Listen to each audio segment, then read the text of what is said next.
difference, like I said, between supporters and spectators. See, he didn't just spectate and watch us do this. He's supporting you because he's saying like, hey, you might need to fix this, change that. Spectators just watch you do what you do. If you fail, you fail. They don't care. They don't. How y'all doing? My name's Suave. Y'all watching Suave Experience TV. Today I'm interviewing the man himself. I am the Barber Plug. How you doing? What's going on, Plug? I'm good, man. How about you? I'm good, man. I appreciate you, sitting down with me. No problem.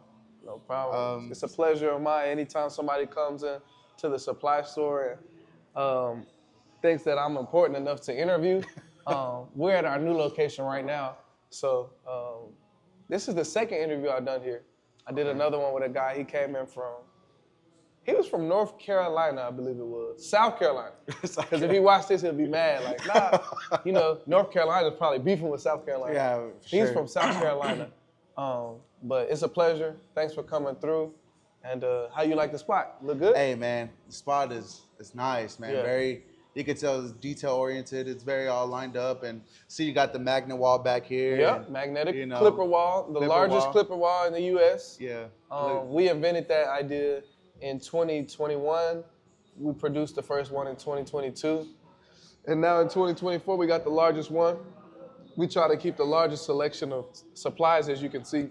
I mean, there's no shortage of choices. Yeah, for sure. Kind of like careers in life.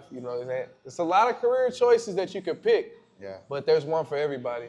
And, we just try to let everybody come in and choose what they want and give them a good experience at the end of the day. Yeah, that is true, man. The experience is definitely going to be there. And I see you rocking your own merch. How's that going? It's been really good, man. My wife is the one who makes this stuff for us. So she sources all the shirts. We got Lettermans. We have sweatsuits now. And to see the community come in here and buy merch, with our logo and branding on it, that's meant a lot. Go ahead. I apologize. Go ahead. I was looking at like the Forbes list of like the top billionaires in the world, and there's a company that owns, it's like a conglomerate of like Louis Vuitton, Balenciaga, Gucci, like they're all under one umbrella. And when I realized like, oh yeah, in fashion you can make the billionaire Forbes list and be that high, I realized, people pay for fashion, even though we don't have the best designs and things yet. It's a step into the door with having our shirts and having our merch and our gear, because it's walking billboards. Everybody who wears it, it's gonna keep reminding you of the Barber Plug, and eventually you're gonna come in here and end up buying something. Yeah, is this the only source where they can get the merch or things like that, or do you have a website, something like that? Good question. Great way.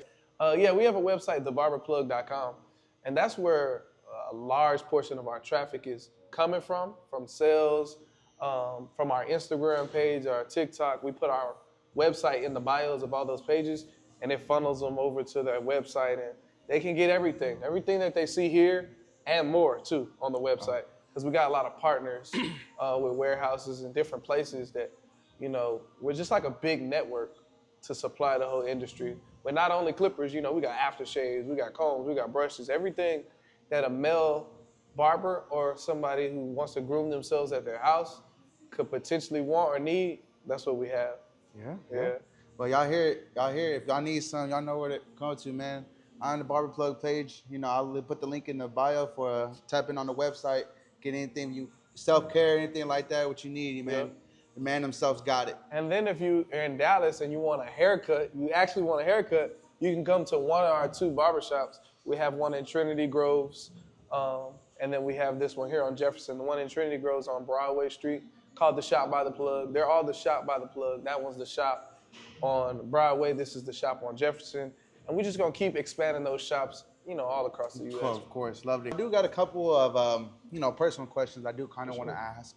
I've obviously interviewed quite a bit of people, entrepreneurs or upcoming, barbers, but actually being a Black-owned business, what's your perspective, or what are things that you feel like is actually not actually being seen more than what's actually being felt or heard, Yeah. I was listening to somebody talk about racism the other day, and he was talking about how now racism isn't really like, you're Black, I'm white, you're Mexican, I'm Asian, like we don't like each other because of that. It's more so systemic in the sense of um, when I got into the beauty supply industry, I realized that there's families that have been controlling the flow of the goods for way before I was thought of. Like the goods are coming from China, Korea, Taiwan, and they have banks there that fund business owners to come here to the United States, and they just funnel the money within the group of people so that they can uplift their people. And as a black-owned business, I'm proud to be one of the pioneers of having a black-owned barber supply store. Because there's been black-owned beauty supply stores. For sure. You know what I mean? Yeah, absolutely. Black, Mexican. My wife is Mexican, so we're more so like, we're just minority-owned, if anything. Being minority-owned, you realize like, man, I don't have credit terms that extend to $1 million and I get to pay this back over 3 months like some of the bigger companies do. So it's hard to get to positions where you want to get when the ones that came before you just weren't in the industry. So for me, I want to be a person that my son, my grandson, and their kids can stand on the back of what I did and make their process easier. I never want to make it easy on anybody, because when you start spoon feeding people stuff, they take things for granted. And they're not as ambitious and working as hard as you. Correct. That's why a lot of times NBA players' sons are not anywhere as good as NBA players, because their son didn't have that same hunger that their dad did to try to get out of the position that they're in. I feel like we're talking about LeBron and Bronny here. No. Look at Michael Jordan's son. Yeah. LeBron's son just got sent to JV. So that's going to turn him into a monster, hopefully. Yeah. Because he has he's got athleticism. He's got size relative to you and I. He's still 6'2", 6'3". He's got the potential. And he has, when you look in his eyes, you can tell that he looks like he has a mini fire in his eyes. Like, he's going to become something, and I might be just seeing his dad in him. But tough situations make tough people, and easy situations don't build up a man to where he needs to be. Like, you have to struggle. Yeah. But at the same time, I'm going to put you through some fire, because on the other side of it, I have something for you to make you into a greater version than me. So me being the first one in our family to start a barber supply company, be successful in it, I have a responsibility to take it and set it up to where once my time, like how Simba and his dad were talking on Lion King, my time as king is going to set. There's going to be a new ruler, and I just want to make it as, like, not dummy proof, not foolproof, but like, you can't break what we built up. Correct. Because we put systems in place for you to have to work to get something out of this, but at the same time, we put it in a situation where not one person can mess up what we built. You don't have to worry about the whole industry failing. Crumbling, yeah, because we might have had one bad Correct. king. So you've already built your foundation, your platform. So now, basically, it's just from there. It's working. Like we had a plan. We had the plan. Now we working the plan. We had the brand. Now we're elevating the brand to be. It's nationally known, yes. But I mean, we know about Tesla. Yes. All right, so you got Tesla, you got Rivian. Rivian's electric cars too, but they're not on that Tesla level. The Barber Plug, amongst certain people we know, but I want to be nationally known, stamped, like even somebody not in the barbering industry knows if you want anything grooming, male related, you come into us. And that just comes by expanding outside of where we started. So I did start with us, of color, us people. But, we got to bring some lightness in here, too, Yeah, most definitely. And getting those institutional investors. And it just takes time. And this is something that I'm going to be doing for the rest of my life, dedicated to making sure we leave our mark. Leave your footprint, yeah. Mm-hmm. Most definitely. I'm 100% with you. Like I said, not a lot of businesses, like you said, minorities are being talked about, and the way everything that you described kind of just shows that you have a good plan, you got good head over your shoulders, and you know what you want. And you know, you have your long-term goals, short-term goals, and that's good to hear, man. I mean, definitely blessed, and you know, like I said, this is your second shop, and you're like you said, there's more to grow. Oh so yeah. definitely proud. I honestly now I see, you know, on this shop, this location in Jefferson, obviously, you know, we have Barber like he was mentioning. Now that I was told by little birdie, you know, that your goal as well with these barbers is to help them build their content, their growth. You know, like can you elaborate a little bit more on that? And you know, yeah. My main reason I realized I analyze my posts.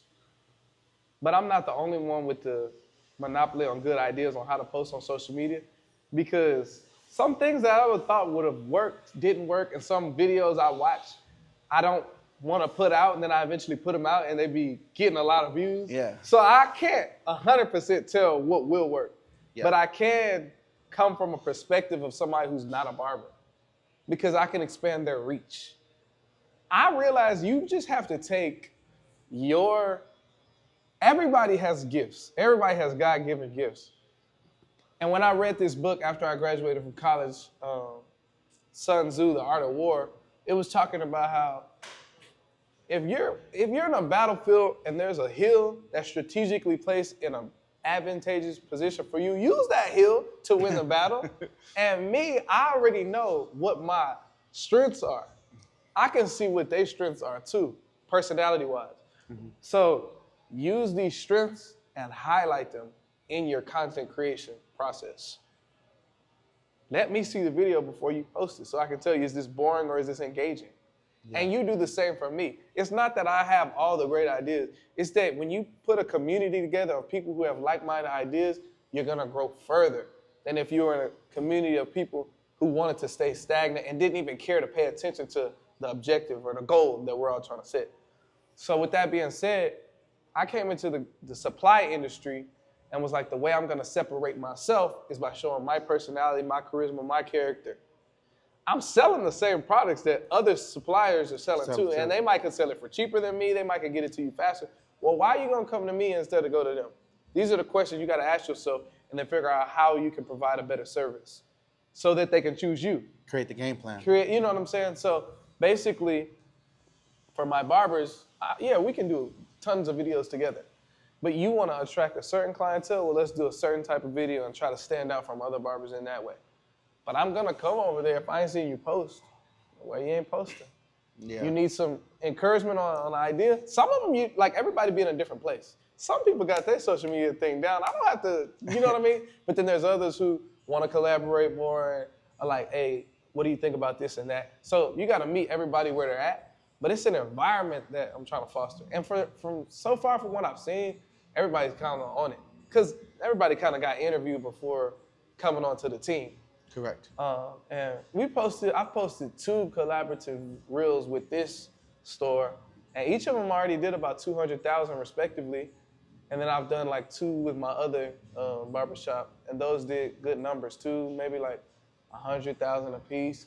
So it's just like, as it goes, we try to get in front of millions of eyes. If you get in front of 10 million over a year span, hopefully some of those people become customers, hopefully for the barbers, hopefully some of them come and be customers for me, and they seeing this the whole time. Yeah. So it's just being ingrained in their head to, if the barber plug is not cutting hair, then they're going to the barber plug to get supplies, and they're going to the barber plug to be entertained, they're going to the barber plug to get information. They're coming to the barber plug as a hub for everything. Yeah, I definitely love that, dude. That's literally like the one thing that I see that it's like the name itself, the franchise, the barber plug is literally like an umbrella, because it just lashes down all the services that you provide, everything that you need. Yeah. You know, it's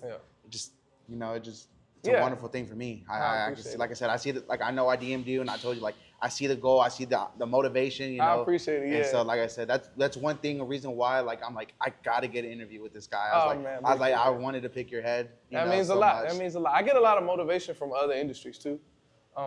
I love rapping. This is my rapping brother over here, and I love hip hop. So the main thing is sometimes pulling, like, I see there's some barbers who are now doing like morning talk shows that are similar to ESPN's First Take. Me, I took some inspiration from Clipper Shopping Show, from the Sneaker Shopping Show on Complex, and put our own spin into it. So sometimes, like, you have to steal like an artist. You steal an idea, but you put your artistic twist on it. And that's been part of, like, what I use to set myself apart from my competitors. Like, nobody is in the barbering lane looking at the Shade Room, Say Cheese TV, Hot Hip Hop News, Instagram pages and saying, like, oh, I'm gonna use this. I'm gonna use their formula, but put it into my industry. Great. I do that. Yeah. Well, I mean, that's nothing wrong with that. You know, nobody ever really just creates their own ideas. Someone always gets the idea from somewhere. The only difference is you're just gonna spin your own. You're gonna put your own little mix in it, you know, and you just hope it hits. You know? That's like this. I was having a dream one night that I was in a Verizon or a T-Mobile store, but when I went to go pick up the phones in the dream, it was Clippers on there. I woke up the next day, I said, oh my God, I'm finna put the Clippers on the wall. Cause it made more sense. I was like, it was a white room. I was in like a white Verizon store and the Clippers and stuff. I was like, I can't wait to tell my wife and my dad tomorrow I got an idea for a design for a store. This is before we ever had the store. So yeah, you can either get it from dreaming or you can get it from being awake and watching something. But at the end of the day, it's God. You know, God is going to give you ideas. You got to seek, though, to find. You got to knock, and he'll answer the door, and you got to ask, and he might give it to you. Yeah. But it's really God at the end of the day. For sure, for sure. What is one thing you feel like barbers sell themselves short on? You know, I know we were talking earlier about barbers being just secluded to what they are, which is just a barber. You know, what do you feel like, you know, there's more to it? Do you feel like they could push themselves to be more, AKA, like, theoretically speaking, like your brand, you know, push yourself to the equivalence of doing more, you know? The only area that barbers sell themselves short at is the price. Because women have been charging $150 for a long time, $100 for a service for a long time. When you really set, like, the industry of barbering is so wild, wild westy. There's no union for like, okay, I put money into this, and then when I retire, the union pays me. There's no structure in the industry that says, these are pricing floors in this certain city. How TDLR comes and checks for your licenses, TDLR needs to come around and check that your prices are at a higher price. Yeah. Because industry flourishes and grows when there's standards. Like if I go try to buy a Mercedes-Benz C-Class, I can't get it at any dealership for below probably like $30,000. Correct. Because there's pricing floors. There's a standard You can't price. go below it. That. Yeah. And that's how they keep their value. There's none of that for barbers. So you could charge $15 for the cut and get more clients because you're charging cheaper and you can cut good at that $15 price point. But that doesn't help the industry because we just at a race to the bottom. If I'm going to a funeral, I'm gonna get a haircut before the funeral. Yeah. If I'm going to a wedding, I'm gonna get a haircut before the wedding. If I'm going on a first date, I'm gonna get a haircut before the first date. If I'm going to anything important, bro. If I'm getting ready to fly out of town for vacation, I'm getting a haircut. Yeah. So do you know how important this haircut is? I believe it. Barbers if I'm going to a job interview, I'm getting a haircut. You see what I'm saying? So you tell me now as a barber, how much should that be worth if you're not a barber? But I'm saying, if I have to do this before all these important things, before I get to leave my house, I got to tell my wife, I'm finna go here. Before I choose to where we eat, I ask my wife, what you want to eat? Before we can go on a vacation, I got to ask her, where you want to go? And you know how important my wife is? She's up to the no limit. So the barber is like $35. Yeah, it's cool. You can take that. But there needs to be standards. Everybody needs to at least be paying $50, $60 for a cut. Easy. Then the barbers make more money. Even the beginner barbers make more money. And there's structure, there's standard, and it's an enforceable standard. Because if they want to come around and check for licenses, come around and check, make sure the prices are right, and help the industry grow that way. I feel like they sell themselves short there, but at the same time, I'm looking in as an outsider. I'm looking in as a businessman. So if they feel like it's, whatever they feel like it's worth, honestly, is up to them. But I'm just saying, I think I could see a change in the industry happening that way. They don't have to try to do a whole bunch of stuff. All you have to do is try to invest the money that you make. Cut hair. Have a nice little budget. Don't spend too much. Be frugal. Put the money that you make, your extra money, into some stocks or some real estate. Let it grow. You don't have to cut hair until you're 40. You can. You really can. Just stay down. It's really mainly about keeping expenses low, staying down, and investing the money. Because you're already being an entrepreneur as a barber. Some people are made to be an entrepreneur and have 3 different businesses on the outside. Some are meant to just be an entrepreneur by being a barber, invest the money right here, and let that grow. You don't have to have all these businesses and ideas. If you want to, bro, they got a million different business ideas, so I couldn't even direct you towards one. Yeah. Because, like, my bad. Because it's like, I don't know which one you want to do. Like, if you're more passionate about something on the outside, then do that. Like, if you really love helping out kids and you want to build a daycare, okay, use the money and invest it in that. All I'm saying is just save some money so that you can invest in something on the outside. And the easiest thing to do is put it in something that is like a stock that'll grow on its own. If you want to decide on your own, though, because you can invest in stocks or you can invest in businesses. Mm-hmm. If you want to invest in businesses, then that's up to you to figure out. I can't tell you. Because I invested in this one. Like, this worked for me, but it might not work for you. The next person. Yeah, most definitely. I mean, it's like you said, coming up, you got to make sure you set aside, your goal, your plan, and what you want to do with that money, A lot of people don't realize that, a lot of people they live amongst their means, they're over there buying Gucci, Chanel, spending their money on the wrong idea versus having to help accumulate more money, more interest, A cut is only going to get you so much, but if you save it, that money that you've been saving, now you can use it to get something else that can accumulate more income. There's nothing wrong with multiple incomes. But no, there's nothing wrong with that at all. That's what we all looking for. I was once told you got to use your main hustle to support your side hustle. That way your side hustle will become your main hustle. Mm-hmm. And like you said, working from you, looking from everything that you've done, you've done exactly that, but at the same time, like, your hustle was always been your main, which is selling, which you sell. No, you was right. You was right. No, it wasn't always my main. Because what are we in 2024? In 2020, I was working in accounting as a CPA. So selling clippers was my side. There you go. And then I let the main hustle, for me, it was once I was making the same amount that I was making at my main job. I was like, okay, if I don't put all the effort I need into selling clippers, I could potentially lose it because you can't focus on it the way you need to. So I was like, I'm going to just leave that other job because I already have the credentials. Like, if I want to go back to doing that, it's possible. But I jump all in what I'm doing once I realize, like, okay, I made just as much as I was making on the other one. So I'm a firm believer in what you said. That side hustle, main hustle, hustle thing. Nah, for sure, man. Y'all stay tuned in. Hey, Plug, man, I appreciate this interview, man. I appreciate your insights. And, man, y'all stay tuned in to the next one.